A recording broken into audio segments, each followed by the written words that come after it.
Bharatiya Janata party के राष्ट्रीय उपाध्यक्ष श्रीमान रघुवर दास जी,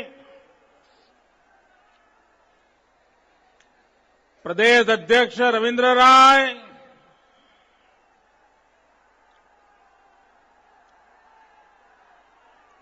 इस चुनाव में भारतीय जनता पार्टी के उम्मीदवार राजमहल से श्री अनंत ओझा जी, बोरियो से ताला मरांडी जी, बरहेट से हेमलाल जी, लिट्टीपाड़ा से साइमन मरांडी जी, पाकुड़ से रंजीत कुमार तिवारी जी, महेशपुर से देवीधन जी, महगामा से अशोक भगत जी, मंच पर विराजमान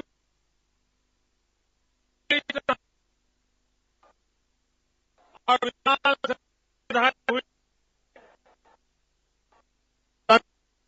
प्यारे भाई और बहनों,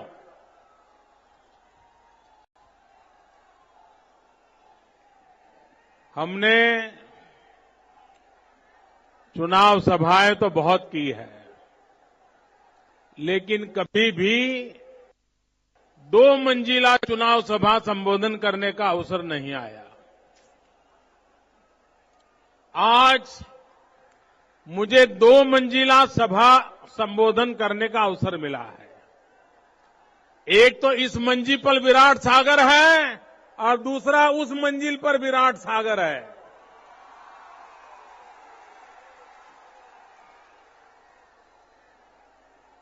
अकेली वो सभा होती तो भी मीडिया के लोग लिखते कि अभूतपूर्व जन सैलाब था, और इसको मिला दें तो मैं समझता हूं झारखंड में आज आपने एक नया इतिहास बना दिया है।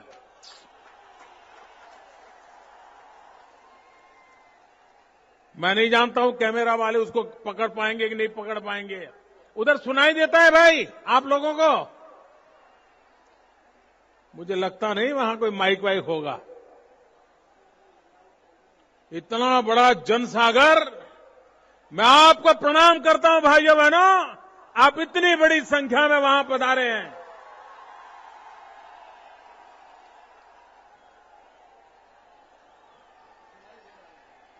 जो पॉलिटिकल पंडित दिल्ली में एयर कंडीशन कमरे में बैठ करके चर्चा करते हैं कि इस चुनाव में झारखंड में क्या होगा, जम्मू कश्मीर में क्या होगा, उन पॉलिटिकल पंडितों से मैं कहता हूं, नतीजे क्या आने वाले हैं जरा नजारा देख लो, पता चल जाएगा।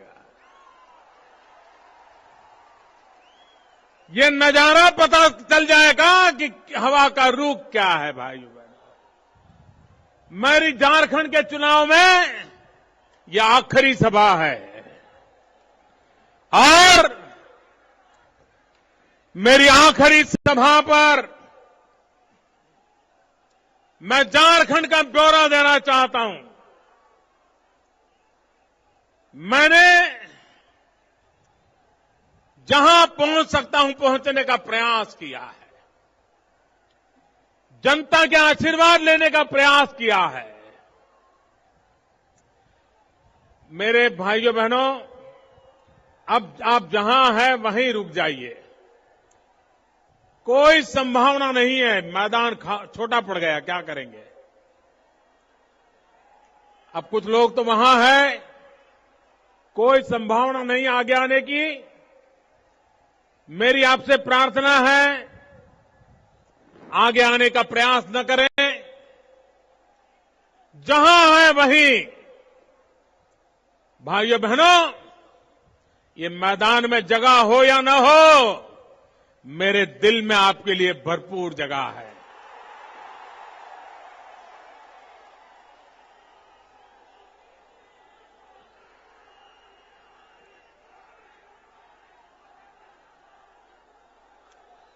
भाइयों बहनों,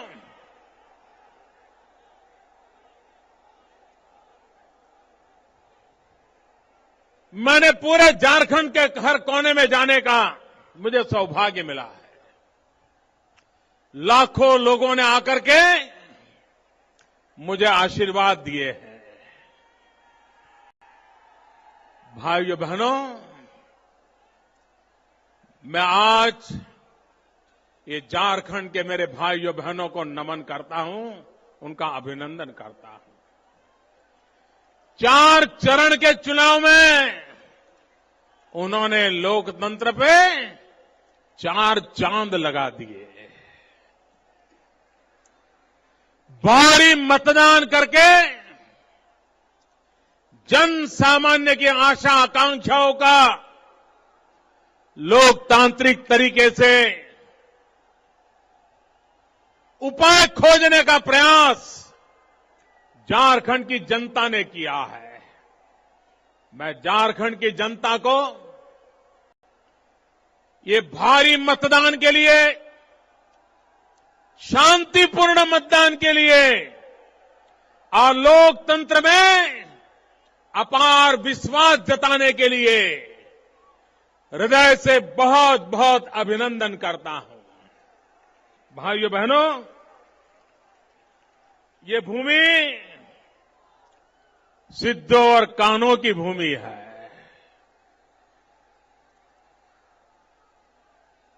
अन्याय के खिलाफ लड़ना,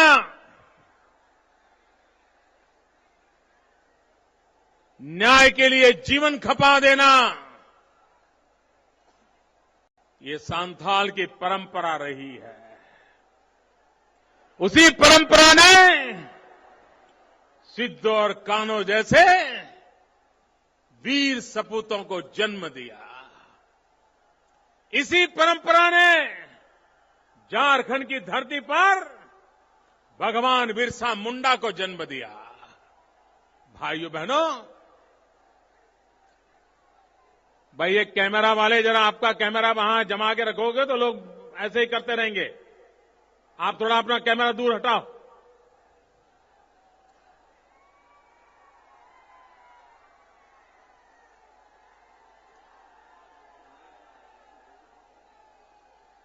भाइयों बहनों,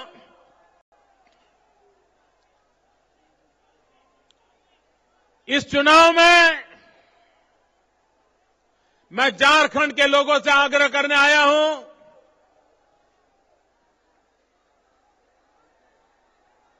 आप मुझे बताइए, ये हिंदुस्तान का सबसे समृद्ध प्रदेश, प्राकृतिक संपदाओं से भरपूर प्रदेश, इस प्रदेश में मेरे भाइयों बहनों, ये गरीबी क्यों, ये भुखमरी क्यों, ये बेरोजगारी क्यों, ये पिछड़ापन क्यों?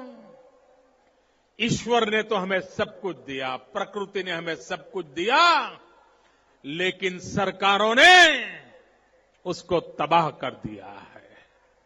और इसलिए मेरे भाइयों बहनों, अब झारखंड को ऐसी सरकार चाहिए जो सरकार यहां की प्राकृतिक संपदाओं को द्वारा, यहां की जनशक्ति के द्वारा विकास की नई नई ऊंचाइयों को पार करते हुए झारखंड को हिंदुस्तान का नंबर 1 प्रदेश बना दे, नंबर 1 प्रदेश। भाइयों बहनों, झारखंड के पास भारत का नंबर 1 प्रदेश बनने के लिए सब कुछ है। सिर्फ आपको एक अच्छी सरकार चुननी है। और मैं आपको विश्वास दिलाता हूं, जो काम आजादी के बाद 7 साल में नहीं हुआ है, वो आने वाले 10 साल में हम करके दिखाएंगे। ये मैं आपको वादा करने आया हूं। मुझे यहां के लोग बताएं, भाइयों बहनों, क्या कभी आपने, मेरे भाइयों बहनों, क्या कभी आपने किसी भी सरकार के पास बंगलो मांगा है क्या? पूरी ताकत से जवाब दो। आपने किसी सरकार के पास बंगलो मांगा है क्या? गाड़ी मांगी है क्या? सोना मांगा है क्या? चांदी मांगी है क्या?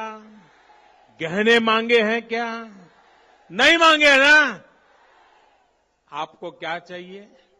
पीने का पानी चाहिए, पीने का पानी चाहिए, रहने को छोटा सा घर चाहिए, बच्चों को पढ़ाई के लिए शिक्षा चाहिए, बुजुर्ग बीमार हो तो उनके लिए दवाई चाहिए, मां बहनों को सम्मान चाहिए। भाइयों बहनों, मुझे बताइए, आजादी के 60 साल के बाद ये आपको मिलने चाहिए था कि नहीं मिलना चाहिए? ये आपका हक है कि नहीं है? ये आपका हक किसने चुरा लिया? ये आपका हक किसने छीन लिया? भाइयों बहनों, मुझे बताइए, यहां जो नौजवान हैं, मैं जरा उनको पूछना चाहता हूं, मेरे नौजवान साथी बताइए, क्या आपको अगर जिंदगी में कुछ करने का मौका मिले तो आप कर सकते हैं कि नहीं कर सकते हैं? आप सफल हो सकते हैं कि नहीं सकते हैं? आप जिंदगी में आगे बढ़ सकते हैं कि नहीं बढ़ सकते? मैं हर मां बाप को पूछना चाहता हूं, क्या आपका बेटा आगे बढ़ सकता है कि नहीं बढ़ सकता है? आपकी बेटी आगे बढ़ सकती है कि नहीं बढ़ सकती है? लेकिन भाइयों बहनों, आप झारखंड में आगे नहीं बढ़ सकते हो, क्योंकि यहां तो एक बाप एक बेटा, उसके सिवाय किसी बेटे का भविष्य नहीं देखा जाता। ये बाप बेटे का कारोबार किसी मां के बेटे को देखने को तैयार नहीं है। और इसलिए मेरे भाइयों बहनों, ये वंशवाद, ये परिवारवाद, इसने लोकतंत्र की जड़ों को उखाड़ दिया है। इसके कारण यहां के सामान्य नौजवान को कोई अवसर मिलने की संभावना नहीं है। भाइयों बहनों, मैं आपके सामने खड़ा हूं।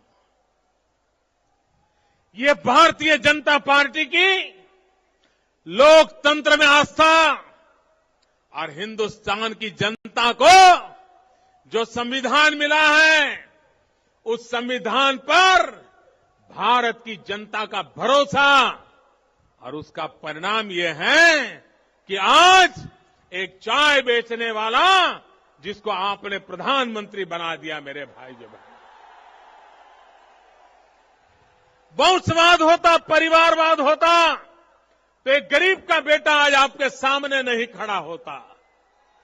और इसलिए मेरे भाइयों बहनों, अगर एक गरीब का बेटा यहां खड़ा हो सकता है तो यहां कोई भी गरीब का बेटा कल यहां पहुंच सकता है, अगर लोकतंत्र हो तो। और इसलिए मेरे भाइयों बहनों, क्यों न कोई मेरा आदिवासी भाई यहां हो, क्यों न मेरी कोई आदिवासी बेटी यहां पर हो, ये लोकतंत्र की ताकत है। और इसलिए भाइयों बहनों, मैं आज आपसे आग्रह करने आया हूं, ये वंशवाद, ये परिवारवाद, उसे खत्म करने का समय आ गया है। भाइयों बहनों, मैं एक और बात बताना चाहता हूं। कुछ लोग आकर के आपको आदिवासियों के नाम पर गुमराह करने की कोशिश करते हैं, आपको भ्रमित करने की कोशिश कर रहे हैं, और कभी कभी तो खुद ही जैसे आदिवासियों के मसीहा हैं, इस प्रकार से अपने आप को पेश करते हैं। मैं आपसे कहना चाहता हूं, आपने उन लोगों को बहुत प्यार दिया, बहुत सालों तक दिया, आपने हर चुनाव में उनकी सब गलतियों को माफ किया, उनकी सब बुराइयों को माफ किया। उसके बावजूद भी आपने उनको सर आंखों पर बिठाया, कंधे पर बिठाया। ये हर चुनाव में आप करते रहे हैं। मैं जरा आपने पूछना चाहता हूं, मुझे बताइए, आपके घर में अगर आपका बेटा या आपकी बेटी कुछ गलती करे, कुछ बुरा करे, तो आप उसे सजा करते हैं कि नहीं करते हैं? जवाब दीजिए, करते हैं कि नहीं करते हैं?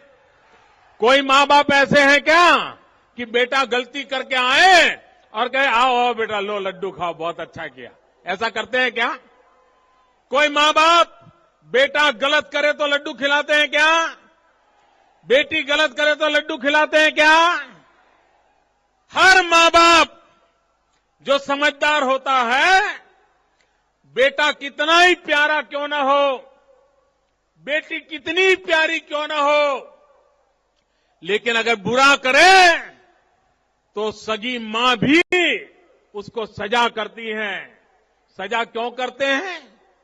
उसको सुधारने के लिए कि चलो भाई, अगर उसको सजा नहीं करेंगे और लड्डू खिलाएंगे तो ये सुधरेगा नहीं।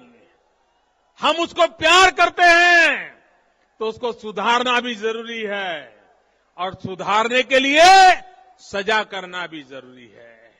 मुझे बताइए, जिनको आपने इतना प्यार दिया अब वो बिगड़ गए हैं, अब वो गलती कर रहे हैं। सजा करोगे तो सुधरेंगे कि नहीं सुधरेंगे? सुधरेंगे कि नहीं सुधरेंगे? और लड्डू खिलाया तो बिगड़ेंगे कि नहीं बिगड़ेंगे? अब उनको सुधारना है कि बिगाड़ना है? सुधारना है कि बिगाड़ना है? अगर सुधारना है तो इस चुनाव में उनको बराबर सजा करो, तो 5 साल के बाद सुधर करके आपके पास आएंगे। ये बाप बेटे ने आपको इतना नुकसान किया, इतना नुकसान किया है, अब उनको सुधरने की जरूरत है और उनको सुधारने का जिम्मा आपका है। एक बार सजा करोगे तो वो सुधरने जाना शुरू कर देंगे भाइयों, वरना वो बिगड़ते ही जाएंगे। कोई अपने प्रिय व्यक्ति को बिगड़ने देना चाहता है क्या? आप अपने बेटे को बिगड़ना देना चाहते हो क्या? अपने भाई को बिगड़ने देना चाहते हो क्या? नहीं चाहते हो ना? तो इनको भी बिगड़ने मत दो। अगर सुधारना है तो सजा करो। इस चुनाव में संताल की भलाई के लिए, झारखंड की भलाई के लिए, उन बाप बेटे की भलाई के लिए भी 5 साल के लिए उनको छुट्टी दे दो, सजा कर दो, ताकि वो सुधर जाए। भाइयों बहनों,